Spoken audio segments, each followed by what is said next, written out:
May pangalan ba to? Oo. Pangalan? Gagambiik. Gagamboy. Hindi totoo nga. Ano yan? Gambi, si Gambi. Saan mo yan nakuha? Binili ko, gamunggo nga siya. Binili mo talaga? Magkano? 150. Tapos inalagaan mo. Anong purpose nun? Ba't malalagaan? Ano lang, tutuwa lang ako. Paano ka matutuwa? Tinatakpan mo nga eh. Hindi, siyempre, binibisita ko naman. Tingnan mo, Pero after ng hindi ba nakakano 5 yan? years, ganito lang kalaki yan. Ganito lang siyang kalaki yung bato na yan. Yan. Makatakot. Hindi, bait Kala yan. ko lilipod na dito. Tatalon ka na. Pagka ginanumipit niyan, gaganon. Ito, oh. Totoo ang buhay.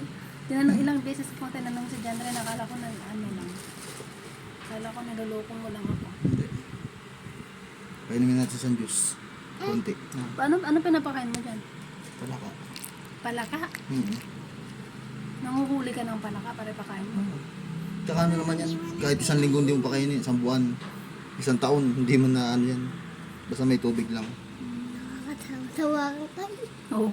Nakain na. Ganda na cellphone mo. Gusto mo ilaban natin yan sa gagamba mo? Eh, pinapalaga ko, mahilig sa gagamba. Oo. Binibigay ko sa kanya ito, alagaan niya, ayaw. Sino naman matutuwa niyan pa?